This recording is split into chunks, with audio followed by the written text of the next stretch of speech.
Okay, good day everyone, and we are here with another problem na lumabas noong November 2017 CE Board examination. Now, the problem says, a cantilever beam 2 meters long carries a uniformly distributed load of 18 kilonewton meter. So, ito yon. Throughout its length and a concentrated load of 25 kilonewton at mid-length. No? So, yung 25 kilonewton natin nasa middle. To minimize displacement, a spring support is added at the free end. Now, yung given natin, the spring constant. So, we have the spring constant, K. This is 0.10 millimeter for every 1 kilonewton of compressive load. The flexural rigidity, EI, is equal to 2,500 kilonewton meter squared. So, isa lang yung aking isolve na question, although tatlo to. The rest of the questions are very easy to analyze. No? So, yung mahirap na i-analyze, ito yung i-compute natin. No? So, calculate the reaction at the spring support. So, yung pinapahanap dito is, sabihin natin yung reaction at the spring is R2, no? So, ito yung magiging reaction ng spring. This will be, of course, if it will be compressed downward, the reaction will be upward, no? At we will expect this elastic curve. Tawag dito is elastic curve, no, from theory of structures. Ito yung magiging shape ng deflection ng ating beam, no? And we will use in this analysis yung pinaka-convenient na gagamitin for cantilever beam, deflection of cantilever beams. Yun ay yung area moment method or moment area method, no? MAM, or kung minsan area moment method. So, ang babasehan natin sa area moment method, just a quick review, is dalawang points, no? Dalawang points yung magiging reference natin. For a cantilever beam, one of the reference point will be on the fixed end, no? On the fixed end, sabihin natin, ito yung magiging kanyang tangent line, or that will be yung slope of the tangent line, no? Now, on the fixed end will not permit rotation. Tama? Our fixed end is of the beam is horizontal. On that fixed end, it will not permit rotation, so we will not expect any slope at all. No? So, our tangent will be horizontal. That's why it is very convenient to use area moment method for cases of cantilever beam, no? So, yung magiging isa sa reference point natin is yung tangent of the tangent line at A. Of course, ang pinapahanap naman is yung reaction dito at B. So, kunin din natin, meron talagang magiging deflection yan, no? So, yan ngayon yung deflection. Sabihin natin that this delta. But in area moment method, that is the deviation of point B with respect to the line or the tangent line drawn at A. Yan yung interpretation ng T of B with respect to A. Tama? The deviation of point B, ito yung point B, no, sa ating elastic curve. That is the deviation of point B with respect to the tangent line drawn at A. And because it is measured from the horizontal, no, from the original position yung ating tangent line at A, that automatically becomes the deflection, no? So, once makuha natin yung T of B with respect to the tangent line at A, we already solved for the deflection at point B. So, yan yung gagamitin natin, area moment method. Sa area moment method, kailangan natin nung tinatawag na M over EI diagram, no? The bending moment diagram all over EI. Pero hindi naman hindi naman to non-prismatic beam or yung kanyang EI is constant all throughout. So, pwede na yung M diagram, no? Saka na lang natin i-divide by EI. M over EI diagram ang gagamitin natin for convenience kapag non-prismatic beam. Pero pag prismatic beam, ibig sabihin the same cross-section, the same property, the same flexural rigidity all throughout the length of the beam, it's more convenient to use the moment diagram, no? Tsaka na lang natin i-divide by EI, no? So, ang gagamitin natin dito is R2 is unknown, tama? And by the way, this is statically indeterminate. Hindi man to statically determinate. Bakit? Kasi tatlong equations na itong dito sa point A, no? Summation of forces X, summation forces Y, summation moment, no? Tatlong equations, tatlong reactions. Dinagdagan pa ng isang reaction dito, the reaction by the spring. So more than 3, no? More than 3 equations of equilibrium. So yan. Ang gagawin natin is we will assume fixity on the cantilever end, no? Or not on the cantilever end, on the fixed end rather, no? We will assume fixity on the fixed end. Ang pag ginamit natin yung assumption of fixity, ang gagamitin natin or ang gagawin natin is lahat ng forces or moment of the forces being considered, no? Dadalhin natin dito sa point A, no? Yung reaction, moment of the reaction, dalhin natin sa point A. The concentrated load, dalhin natin sa point A. Yung 18 kN per meter na uniformly distributed load, dalhin din natin sa point A.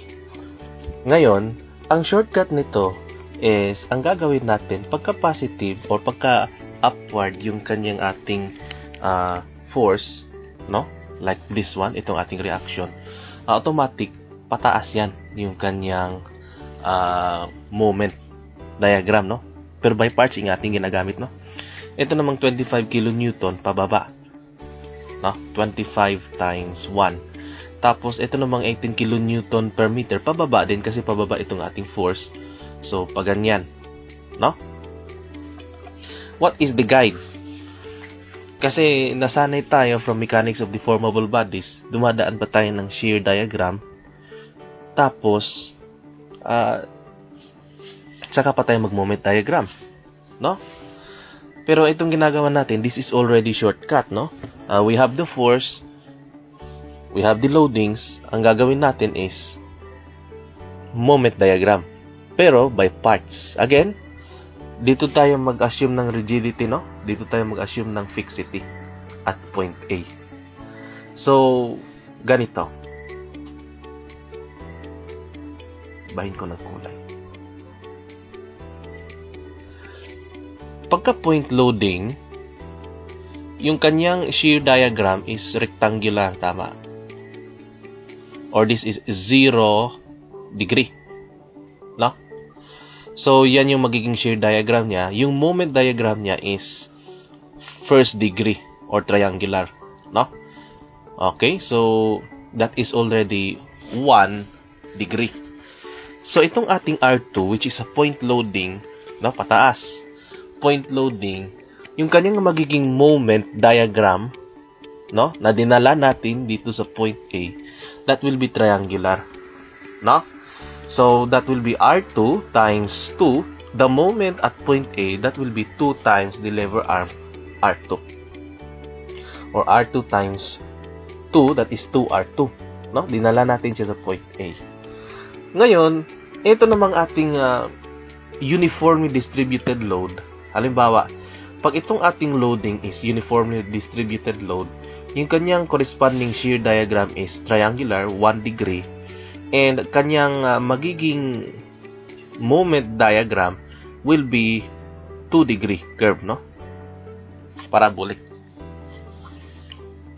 curve. Yung kanyang magiging moment diagram, no? So, dinala man natin, pababa man ito. So, dalhin natin ito pababa, negative. Ito. So, yung resultant nito is 18 times the base, but that is 2. Yung resultant niya, ito yun, no? 18 times 2, that is 36. Times the lever arm, dinala natin siya papunta doon. No?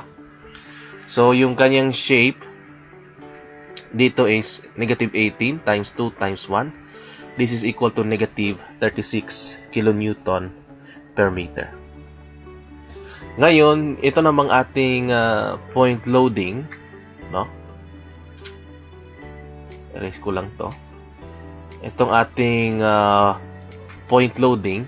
So again, pagka point loading, yung shear niya is 0 degree, the moment is 1 degree, no? Pero magsimula tayo, of course dito, hindi dito, kasi nandito man yung load. Dalhin natin to sa point A, no? So itong 25 kilonewton, dalhin din natin sa point A. So pababa siya because the force is pababa. So we have negative 25 times 1, that is equal to negative 25 kilonewton per meter, no? So this is true regardless of the direction, if either from the left or from the right, no? Ang shortcut lang, basta pataas, nasa baba yung ating moment diagram. Pag pababa yung ating loading or forces, nasa baba din yung ating moment diagram. So we will now solve for the deflection at the end of the beam. Diba sabi natin, the deflection is equal to deviation of point B with respect to the slope drawn at A. No? We have the formula EIT of B with respect to A. No? Ito yung gagamitin natin pagka hindi natin dinivide yung area by EI, no? Kasi this is used for prismatic beam. For non-prismatic beam, divide natin kaagad by EI, no? So EIT of B with respect to A, that is equal to the summation of area between B and A, the summation of area of the moment, no? Kaya tinawag siyang area moment. Then multiply natin pagka ganito yung pagkakasulat, T of B with respect to A, dito sa B natin siya moment, hindi sa A, no? T of B with respect to A, dalhin natin siya sa B. So this one is the summation of the moment of the areas, no? The summation of the moment of the areas. Kunin natin yung area ng moment diagram, tapos dalhin natin siya yung area, yung mag-moment tayo at point B, no? Pagka ganito ang pagkasulat, no? T of B with respect to A. Pag nauna yung B with respect to A, dalhin natin ang moment ng area of the moment sa point B. So, ito yung magiging lever arm ng triangular loading na nasa taas. That is 2/3 times the base. The base is 2 meters. No? Dito naman sa baba, this is second degree. Yung kanyang lever arm or moment arm papunta dito sa mas maliit, this will be 3/4. Pag sa mas malaki naman, that is 1/4. No? Dito naman sa mas malaki, this is 1/3. No? So I hope makita ninyo yung kanyang pattern, no?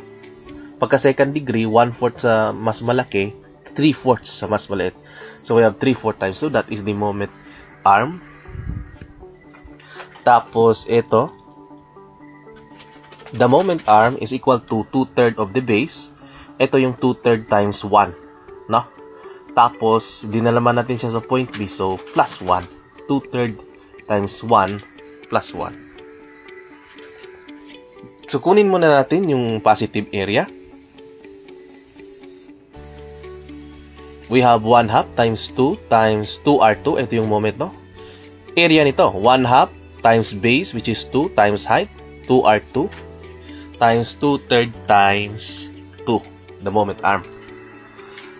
And then we have the area of the negative.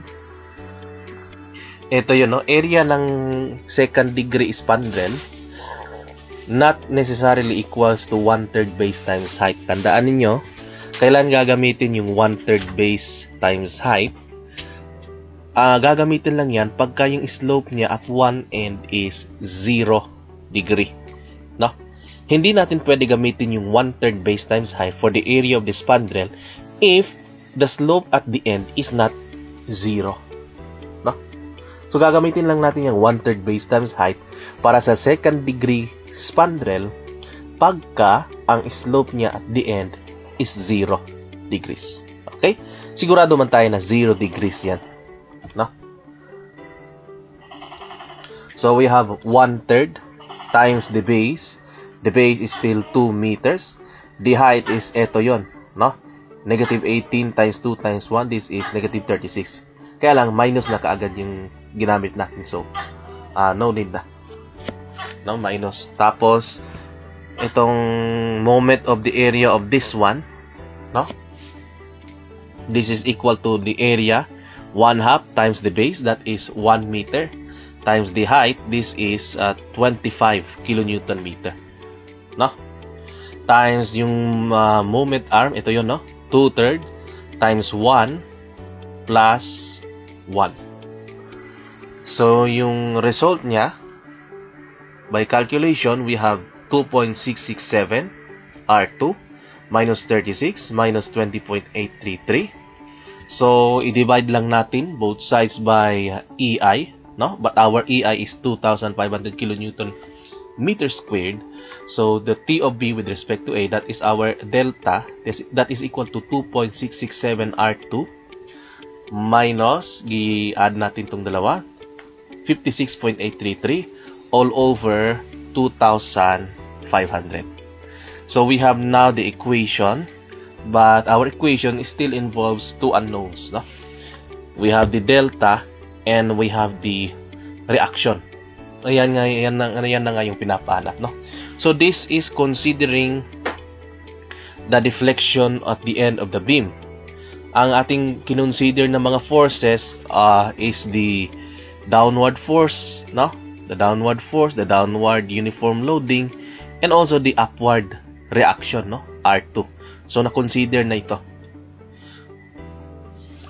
No? Now, pagka ang i-consider natin is yung deflection of the spring, no? Kasi mag-deflect man itong ating beam, pag mag-deflect yung end of the beam, that is also the corresponding deflection of the spring. Tama? Pag mag-deflect itong ating beam, that is also the deflection. Yung spring natin mag-deflect. No? Hindi man binanggit sa problem that the spring is relaxed. No? Ibig sabihin, it is not undergoing compression nor tension. Hindi binanggit sa problem. No? So, we will assume that before the application of the 25 kilonewton and the 18 kilonewton per meter load, the spring is relaxed. No? Unless otherwise stated that it is already compressed, etc., etc. No? Okay, so ang deflection of the spring, we have the spring constant first. No? Kunin natin yung spring constant. Hindi binigay directly. So, isolve natin, no? The spring constant K is 0.10 mm for every 1 kilonewton of compressive load. The spring constant is force over per unit deflection. No? Force over unit deflection. So, isolve natin yung spring constant dito. We have 1 kilonewton. For every 1 kilonewton, magde-deflect siya ng 0.10 mm. Kaya lang, ang pinaggagamit natin ng mga units is kilonewton and meter. No? Wala man tayong ginagamit ng millimeter. So, ang gagawin natin is, we will convert. No? 0.10 millimeter, convert natin dito. 0.10 times 10 to the negative 3. So, we have 1 divided by 0.10 times 10 to the negative 3. We have 10,000 kilonewton per meter. And that will be our spring constant. No? We are now consistent with our units. Now, the spring, the force in the spring is given by the formula K times the deflection from the relaxed state. No? Yung deflection again, yung deflection ng end of the beam, yan din yung magiging deflection ng ating spring. No? Assuming that the spring is relaxed before the application of the loads. No? So, the force due to spring is equal to K times the deflection or deformation But this force is the reaction of the spring. Tama? That will be the reaction of the spring. So we have R2 that is equal to K delta. But our K is 10,000 kilonewton per meter. So we have R2 is equal to 10,000 times delta. If we are going to solve for delta, that is the deformation due to spring, that is just equal to R2 over 10,000. So we have now two equations involving delta and R2. The first equation is involving the deflection at the end of the beam. The second equation involves the deflection due to spring. Now, the deflection at the end of the beam should be equal to the deflection of the spring. No? Kung mag-deflect tong ating beam, kasama din mag-deflect yung ating spring. So we equate these two equations, no? The deflection at the end of the beam, or the deflection of the spring, is equal to R2 over 10,000. The deflection at the end of the beam is 2.667 R2 minus 56.833 all over 2,500. Now, so x over 10,000, that is equal to 2.667x minus 56.833 over 2,500. Shift solve. This is equal to 23.514. Okay? So our answer is 23.514 kilonewton. Ito yung magiging reaction at the spring support. The other questions, hindi na natin isagutin kasi madali na lang yung other questions, no?